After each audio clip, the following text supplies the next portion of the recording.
यानी 5 साल में 5 मरतबा भी आपने आबिदुर रहमान साहब को नहीं देखा। स्कूल का इंतजाम होना है, किसानों के खरीदी का सेंटर इंशाअल्लाह यहां पर हम कायम करवा। विकल्प का नाम मजलिस-ए-इत्तेहादुल मुस्लिमीन है। 4 मरतबा, 5 मरतबा, 6 मरतबा, यानी 5 साल में 5 मरतबा भी आपने आबिदुर रहमान साहब को नहीं देखा। क्यों नहीं देखा? क्योंकि आबिदुर रहमान साहब समझते थे कि कोई विकल्प नहीं है।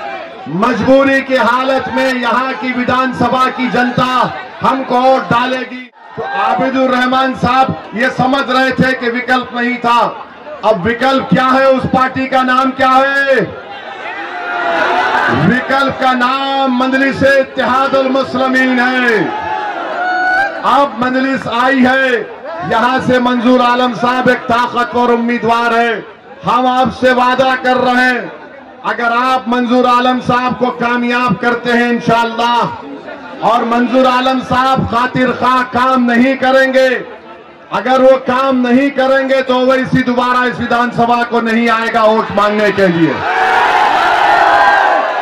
तो आबिदुर रहमान साहब को आपने 10 साल मौका दिया, अब 5 साल के लिए आप ओवैसी की बात का यकीन करके सीमांचल को, अररिया के विकास के लिए, इंसाफ के लिए आपको पतंग छाप को वोट देना है। मेरे भाई, यहाँ पर पुल बनना है, रोड बनना है, स्कूल का इंतजाम होना है, किसानों के खरीदी का सेंटर इंशाअल्लाह यहाँ पर हम कायम करवाएंगे अररिया और किशनगंज में। बीजेपी जेडीयू तो सीमांचल की जनता को घुसपैठिया कहती है, तो हम घुसपैठियों का जवाब देंगे। एक कांग्रेस के नेता हैं जो हमारे बारे में बहुत कुछ आजकल बोल रहे हैं, उनको बेचारों को घर में मोहब्बत नहीं मिल रही तो हमसे मोहब्बत कर रहे हैं। उन्होंने कहा कि ओवैसी मेरे अंगना में तुम्हारा क्या काम है? तुम्हारे बाप का अंगना है सीमांचल? अरे सुन, जब हमारे और सबके अब्बा बाबा आदम जब जन्नत से दुनिया में कदम रखे तो वो भारत में कदम रखे, ये हमारे अब्बा की सरजमीन है। हमारे अंगना में, अरे मेरा अंगना है सीमांचल, मैं जब तक जिंदा रहूंगा जय सीमांचल का नारा लगाऊंगा। और फिर बोलते हैं, ये बोलते हैं कि इसमें ये बहरूपिया है। अच्छा, मैं बहरूपिया हूं, इसका कोई जमीन नहीं है, पगार नहीं है, कोई जात नहीं है। एक बात याद रखो, मेरा नाम मेरे बुजुर्गों ने असदुद्दीन रखा। असदुद्दीन के माने क्या होते? अल्लाह के दीन का शेर। और तेरा नाम टप्पू पप्पू है। और फिर तू नहीं जानता कि असद हैदर कर्रार के निस्बत से भी है, तो बहरूपिया तो असद नहीं हो सकता। मैं अपनी आवाज उठाता हूं, और फिर जहां इनका सवाल के जमीन और पगार नहीं है, अरे तेरे को जमीन और पगार मुझसे पूछने वाले, ये पूरा सीमांचल मेरा है, बता तेरा क्या है? ये पूरा सीमांचल मेरा है। 8 साल के बच्चे से लेकर 80 साल का बूढ़ा, हमारी मां और बहनें मुझे देखकर बोलती है पतंग छाप जिंदाबाद, पतंग छाप जिंदाबाद। और ये साहब मुझसे पूछते हैं मेरी जात क्या है? मेरी जात मेरा दीन है। सुन, मेरी जात मेरा दीन है, मेरी शनाख्त भारतीय है। अब बोल तू क्या जवाब देगा? याद रख, मेरी जबान का मुकाबला तुम क्या, तुम्हारे पार्टी का लीडर भी नहीं कर सकता। आप हमसे सवाल कर रहे हैं, हम यहां पर क्यों आए? यहां पर सीमांचल में इंसाफ के लिए आए। और जो लोग मजलिस-ए-इत्तेहादुल मुस्लिमीन पर तनकीद करते हैं, मेरे अजीज दोस्तों और बुजुर्गों, मैं आपसे अपील कर रहा हूं कि बदलाव लाना पड़ेगा, बदलाव लाना पड़ेगा। और आप जानते हैं यहाँ के बीजेपी के एमपी ने भी क्या कहा था सीमांचल के बारे में। सीमांचल में रहना है तो ये करना पड़ेगा। सुनो बीजेपी के सांसद साहब, अपने घर में बैठकर बोलना, सीमांचल की जनता चाहे हिंदू मुसलमान दलित हो, गयूर जनता है, वो तुम्हारे इन दिल फरेब बातों को यकीन करने वाली नहीं है। और वो डरने और डराने का वक्त चले गया।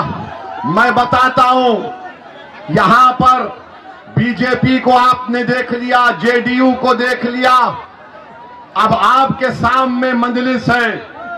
गठबंधन से हम कहना चाहते हैं कि बताओ आपने 17% अल्पसंख्यक समाज से क्या इंसाफ किया? 17% अल्पसंख्यक समाज से क्या इंसाफ किया? कुछ नहीं किया। जो 14% यादव हैं उनको 36% टिकट दिया।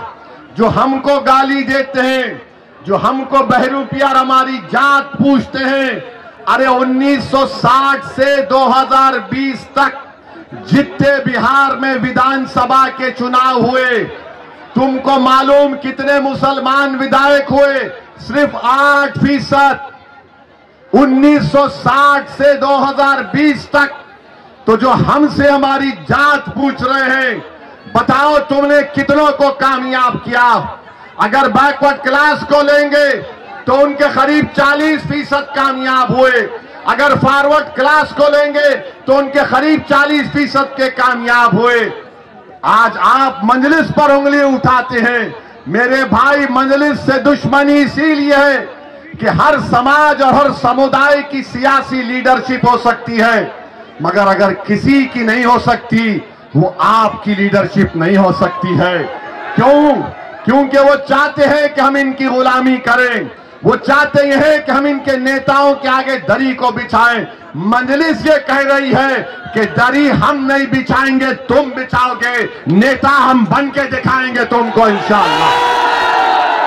तो ये लड़ाई नेता बनने की है। हमारे जाने के बाद कोई आकर शैतान का एजेंट बोलेगा, अरे वो आबिदुर रहमान भी तो एक ही दीन का है, ये मंजूर आलम भी तो एक दीन का है। आबिदुर रहमान और मंजूर आलम में एक फर्क है। क्या है?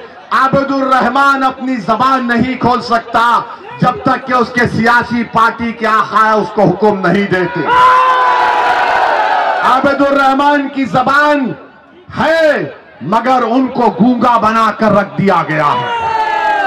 क्या तुम भूल गए जब ट्रिपल तलाक कानून पार्लियामेंट में आया तो मौलाना जिसका इंतकाल हो गया, अल्लाह उनको जन्नत नसीब करे, उस मौलाना ने कहा कि मेरी पार्टी ने मुझे बोलने का मौका नहीं दिया था। याद है?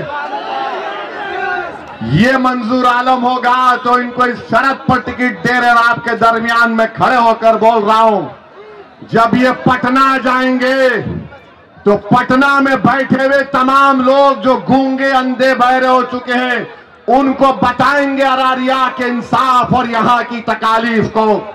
मैं इसकी गारंटी ले रहा हूं। आप 11 तारीख को पतंग छाप को वोट देंगे,